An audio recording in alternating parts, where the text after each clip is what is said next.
रामकृष्ण परमहंस। शिशुवत जिसकी लीला होती है, शिशुवत जिसके विचार होते हैं, जिसके भीतर कोई राग द्वेष नहीं होता, जो कोई प्लानिंग से काम नहीं करता, बच्चों की तरह चॉकलेट दे दो तो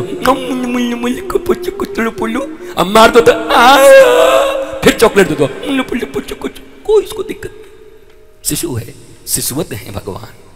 रामकृष्ण परमहंस भी इसी को परमहंस कहते। महात्मा लोग परमहंस होते। तुम महात्मा की बुराई करो, पानी पे लकीर, वो भूलते जाते। और महात्मा के कभी इतने से तुम काम कर दो, पत्थर पे लकीर, कभी भूलते नहीं है। दुष्ट कैसा होता है? दुष्ट ऐसा होता है कि अगर उसकी कभी कुछ गड़बड़ी बुराई कर दी तो पत्थर पे लकीर पड़ गया, और उसके लिए तुम काम पे काम करते जाओ, वो पानी पे लकीर है, वो भूलता जाता है। दुष्ट और महात्मा में इतना ही अंतर है भैया, बस समझ लेना, इससे ज्यादा अंतर नहीं। दुष्ट कौन, महात्मा कौन, इतना ही परिभाषा समझ लो। दिव्याति दिव्य भाव से महाराज अब विवाह की तैयारी हो रही है। रुक्मिणी मंगल विवाह के लिए नागपुर के श्याम नगर के आए हुए लोग जो 5-6 घंटे से बैठे हैं। और आज मैं सत्य बताऊं, भगवान की ऐसी कृपा मेरे ऊपर हुई है, मैं सच कहता हूं। मैं रात्रि सुबह 3 बजे 4 बजे तो मेरे मन में एक बार ऐसा लगा, क्योंकि मुझे एक डॉक्टर ने रांची में कहा था कि वोकल कोड अगर आप ऐसे ही बोलते रहे तो किसी दिन चुप हो जाओगे, नहीं बोल पाओगे। मैं चुप रहे तो कल रात में 6 घंटे मेरी महाराज आवाज ही गायब हो गई। तो हम बोला बाबा मामला गयो लग रहा है महाराज। तो 6 घंटे तक बहुत ट्राई किया, मैं बोल ही नहीं पाया, कुछ नहीं बोल पा रहा था। तो फिर मैंने मन ही मन सोचा यार 2 दिन बचे हैं और ठाकुर 2 दिन सुनवा देता यार, फिर उसके बाद भले ही वोकल कोड ले ले, चाहे टोकल कोड ले ले, हमको क्या मतलब है, हमें जितना सुनाना सुना दिए। तो बड़ी आर्त प्रार्थना की मैंने अपने गुरु से, बड़ी आर्त प्रार्थना की।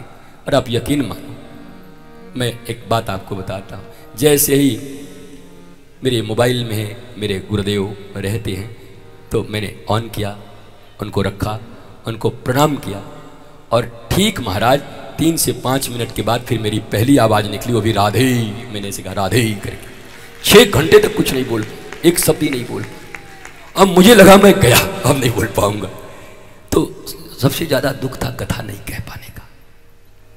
बाकी तो सब ठीक है, सुनूंगा, आऊंगा, कहीं बैठूंगा तब भी तुम आओगे, अरे मिलने तो आओगे, दर्शन करने तो आओगे। पर लगता था यार 5 दिन सुना दिया, एक दिन रुक्मिणी विवाह हो जाता, फिर विश्राम कर देते, हाँ उसके बाद की बात खत्म हो जाए तो हो जाए। पर ठाकुर जी ने बड़ी कृपा करी, गुरु जी ने बड़ी कृपा करी हमारे ऊपर में, कि हमारे मन में बड़ी साध और आह्लाद थी। और हम ये सोच के आए थे कि आज कुछ भी हो जाए, आज मैं 1 घंटे से ज़्यादा बोलूँगा ही नहीं, बड़े धीरे धीरे और सिर्फ 1 घंटा बोलूँगा। फिर महाराज ठाकुर जी की ऐसी कृपा हुई, गला कुछ गर्म हुआ और फिर बोल बाल गया। महाराज ठाकुर जी की कृपा हो। और आज तो ऐसे ऐसे प्रसंग थे कि जो मुझे सदा मेरे बरसों के भावों का रेचन कर देते हैं। मैं बड़ी संभल कर ये कथा उठाता हूँ, चाहे कृष्ण का मथुरा गमन हो और चाहे महाराज उद्धव का गमन हो, एक छू के निकलना पड़ता है। बहुत बहुत बड़ी बात है, कथा को कह लेना, सुन लेना भी बड़ी बात है। सुन करके भी महाराज रीचन हो जाए, शुष्क हृदय में इतना बढ़िया जल चला जाए कि भगवान हलधर के हल से, भगवान ने हलधर ने हल क्यों मांगा पता है? रामावतार का कल सुनाऊंगा, ठीक ठाक रहा तब, और नहीं रहा तो वीडियो सुनना। फिर अगर कल कुछ गड़बड़ी हुई महाराज तो फिर यहाँ पे एलईडी लगेगा, 7वें दिन की कथा हम बैठे रहेंगे बाबा जी की तरह, तुम सुनते रहना। आप क्या कर सकते हैं, कोई उपाय नहीं होगा।